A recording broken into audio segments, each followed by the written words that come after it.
Are you looking for a fish with subtle natural coloring, complex social behaviors, and the ability to keep sand clean? Then you might be looking for the Bolivian ram, and in this video we're going to talk all about how to care for it and if you should have it in your aquarium.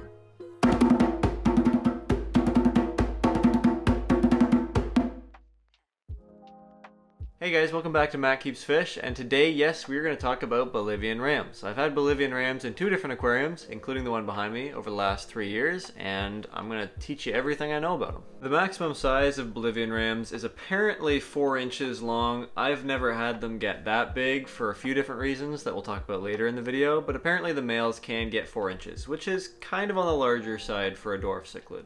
There are many characteristics that we see in the Bolivian ram that we also see in the other Geophagus and microgeophagus species. The first being that they have a big mohawk, and it starts off with this big black front to it, so it's very prominent. I would say more prominent than the other Geophagus species. Another telltale sign that they're part of the microgeophagus family is they have a downward pointed mouth, meant for sucking up sand to push it through the gills and keep any of the little microorganisms inside to digest. Having a mouth pointed down makes it easier for these guys to just idly suck up sand while they're looking around doing other things, as opposed to other fish which have to fully point their bodies down to effectively suck up sand and sift it. The Latin translation for microgeophagus is in fact little earth eater, which is cool because these guys are little earth eaters. That's what they do all day. The subtle coloring of the Bolivian ram depends on the kind of environment that it's living in. So I used to have it on black gravel and the colors were very prominent. It had greens and blues in there that you don't see now that I have it on a much lighter substrate. The reason for this being that a fish is less likely to be attacked if it pales out to blend in with a lighter substrate versus darkening to blend in with a darker substrate. I do have these fish on a black background, so I haven't lost all the color, but by lightening the substrate I have lost quite a bit of the color. What remains are the various shades of tan along the body, as well as the black on the mohawk, which we're calling the dorsal fin of mohawk in this video, as well as the black that runs down and through the eye. A little bit of the red, and especially the yellow, has also stayed behind, but the green and the blue are long gone. What I think is important to note here is that the blue and the green especially are not colored in the same way that the yellow and the red are colored. The red and the yellow are colors that are there because of the color of the skin of the fish, of the flesh. Whereas the blue and the green especially, are colors that come from the iridescence of the scales in certain parts of the fish. And so they don't go away if you have a darker versus lighter substrate. But on a lighter substrate, because the skin of the fish is lighter to match it, you don't see the iridescence as much. Whereas if it's on a darker substrate, the rest of the body is dark, so you see those bright colors a lot better. Sexing Bolivian rams, especially a couple years into adulthood, is pretty easy. I believe the males get a little bit larger. The males will also have longer trailers, so the red lines on the tail fin, on the caudal fin, will be longer, as well as on the dorsal or mohawk. However, when they're young, at the time that you're probably buying yours, they won't really show which sex they are. I've never had my Bolivian rams successfully lay eggs for me, but like any other kind of cichlid, they are going to become more aggressive once they have something to take care of. Because of their semi-aggressive nature, I would recommend having some kind of backup quarantine tank just in case the aggression gets out of hand. A social behavior that I have found to be quite variable among Bolivian ram individuals is how they react to you as the owner. The first time that I had Bolivian rams, I had 4, and I found that they were quite skittish. They would never come up to the glass, they would stay in their own little territories, and once all the other fish had become comfortable with feeding, which I had rainbows so they were comfortable right away,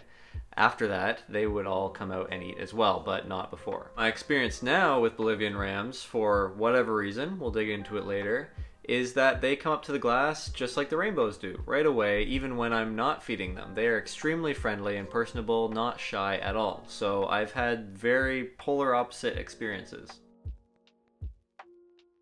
So how do you care for Bolivian rams? They're pretty straightforward actually. They aren't too demanding in terms of water chemistry.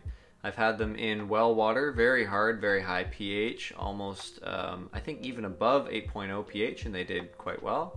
I've also had them around the 7.0 pH and they've done quite well. As I've always said, and as I'll probably always say, as long as you're keeping the water stable in its pH and in its hardness, your fish are probably going to be fine, with few exceptions. In terms of temperature, the Bolivian ram is much less demanding than its cousin, the German blue ram. I'm not sure if the cousin's the right word, but we're gonna use it. Although many people will say that the German blue ram should be kept in the high 70s or even the 80s, the Bolivian ram is just fine even in the low 70s, although I keep mine in the mid 70s. What tank size a Bolivian ram can be in is an interesting question, because how many Bolivian rams do you want? How well planted is it going to be? Are there lots of dithers? Are your Bolivian rams going to end up breeding? There's a lot of stuff we need to know. For one Bolivian ram, I don't see any issue in it being in a 15 to 20 gallon. 10 gallons is kind of pushing it. You might as well do a German blue ram at that point because they're going to stay smaller. In my experience, 15 gallons per Bolivian ram works quite well. I have 2 in my 29 gallon, works well. I had 4 in my 40 gallon, probably should have had 3, and that would have worked much better. Of course, like any other cichlid, you can also overstock them to curb aggression, but I'm not the kind of guy who likes a tank full of just one fish, so I'll leave that up to you. As for the kind of tank setup you want, do sand. They love sand. They'll sift it, they'll keep it clean, there won't be any like leftover food down there. They are perfect for polishing sand. You could do gravel, and I have done gravel for them, but it's kind of annoying for them because they're meant to take in large mouthfuls of this fine substrate, and with gravel they gotta kind of like pick between it. It's kind of awkward for them. And you lose that massive cool factor of them sucking in large amounts of sand and blowing it out their gills. It's really cool. Other than that, you don't have to worry about plants. I haven't really found any issue with them digging up the plants. They seem to leave them alone. Okay, tank mates. So I've had these guys with a bunch of different things. I've had them with Corridoras, I've had them with Autosynclus, I've had them with Farlowella, I've had them with gouramis and betas and tetras and rainbow fish. I've had them with pretty much anything. The only time that you get serious aggression out of them is if they're with other Bolivian rams, although I've never really kept them with any other types of cichlids, so there might be some aggression there as well. To specify what aggression looks like in Bolivian rams, it's kind of a battle of dominance and submission. This isn't like Mbuna cichlids, where one will become hyper-aggressive at times and it will just kill everything else. With Bolivian rams, they just make everything else submit, which means long-term they're probably going to keep them away from the food. They're probably going to try to like push them up into one corner, but they haven't really, in my experience, even when I had 4 in the 30 gallon, they didn't really like rip each other's fins off or anything like that. There will be a lot of lip locking, so I wish I got it on video, but they'll lock mouths and then they'll spin around really fast, and whoever's the stronger will kind of come out on top and force the other one away. But if you have an appropriate number for an appropriate size tank, what you'll notice more often than not is a little bit of flaring. The smaller one just backs off right away. Sometimes there'll be like a little chase, a little tap, and then the battle is done. I have noticed them chase other fish, non-Bolivian rams at times, but it's very half-hearted. They aren't really looking to battle, they just feel crowded and they kind of want some space. Feeding is pretty simple. The only thing that I would avoid is feeding flake food. They're not really surface fish. They don't really have the tools. I mean, their mouth is literally pointed downwards, so it's really hard for them. That said, mine have eaten flakes in the past just because I was feeding it to the other fish and they wanted a little bit of it. But generally, any kind of sinking pellet, frozen food they love, live food they love, sinking pellets are what I use most often. Now they are slower to get the food than like rainbow fish or danios or something like that. So if you're gonna feed little pellets that those other fish are able to eat, make sure you feed a lot. Maybe like do a big feed once a day instead of little feeds, just so that there's a higher chance of them getting enough food. Now this is kind of a note for tank mates as well. They will eat snails, they will eat shrimp, they will eat microorganisms, tiny little crustaceans that you see cling to the glass on your walls. I'm not sure if they'll eat hydra or anything like that. They probably aren't able to get rid of your Malaysian trumpet snail infestation, unfortunately. They might do a little bit of work on it, but they're more capable of eating open-shelled snails, so like ram's horn snails, pond snails, bladder snails, things like that. Now if you're keeping invertebrates that aren't going to be eaten in one bite, things like a mono shrimp, which get to 2 inches, things like mystery snails, things like rabbit snails, I don't think you'll have any issues with them. That said, I haven't tried them with those kind of things before, so grain of salt.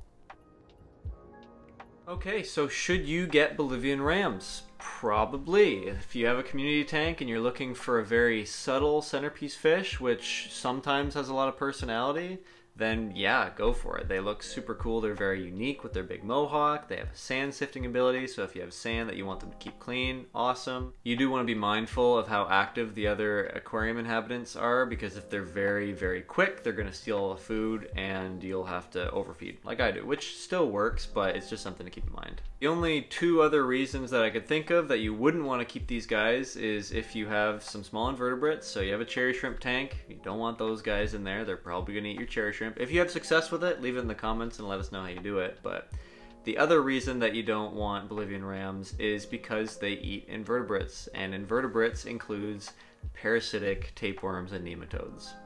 The reason that I had to stop keeping Bolivian rams and stop keeping fish in general when I had my beautiful 40-gallon aquarium was because of Bolivian rams and because of their higher tendency than any other fish I've known to have parasitic nematodes in the form of camellianus worms.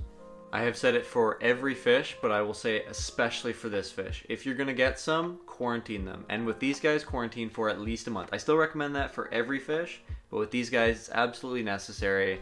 And if you want to know why, I have like a bunch of videos here. And I also have a video on how to deworm these fish, which I'll put there as well when I'm able to. Now in pretty much any country, sure, you love these guys, quarantine them, you get your super aquarium co-op med trio and you're good to go, yay. But if you're in Canada and maybe some other countries, let me know in the comments, most of those medications, if not all of them, are illegal because these countries don't want you to have healthy aquarium fish apparently. If you're living in Canada, like I am, I'm not sure I can recommend these fish. As amazing as they are, and as awesome as they've been for me, especially in this batch, I'm not sure I can recommend them because it's now really, really hard to get deworming medication or any kind of medication in Canada for fish.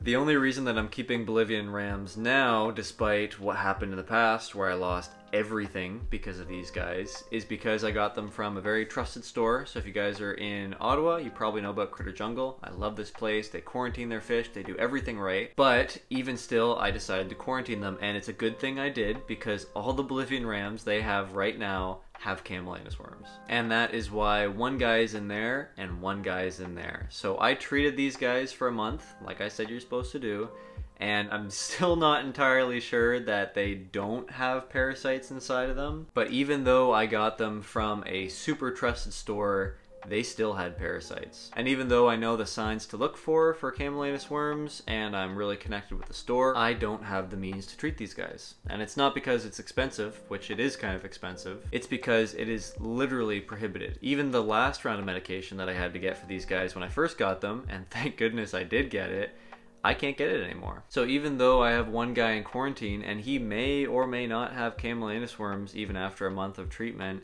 there's nothing I can do for him if he does have camellianus worms. I basically have to put him down, which is really, really sad. That said, if you're willing to quarantine for possibly a month, you have the medications available to you, or you're able to sneak them across the border, and you don't have anything that's going to eat them, and they're not going to eat anything else in your aquarium, then I think that you should absolutely have some Bolivian rams in your aquarium. So what are your experiences with Bolivian rams? Was there anything that I missed? Do I need to add a section? Leave it in the comments below. And of course, if you like this care guide, leave it a like. If you want to see more like this, as well as updates on my aquarium, subscribe, and I will see you guys on a Sunday.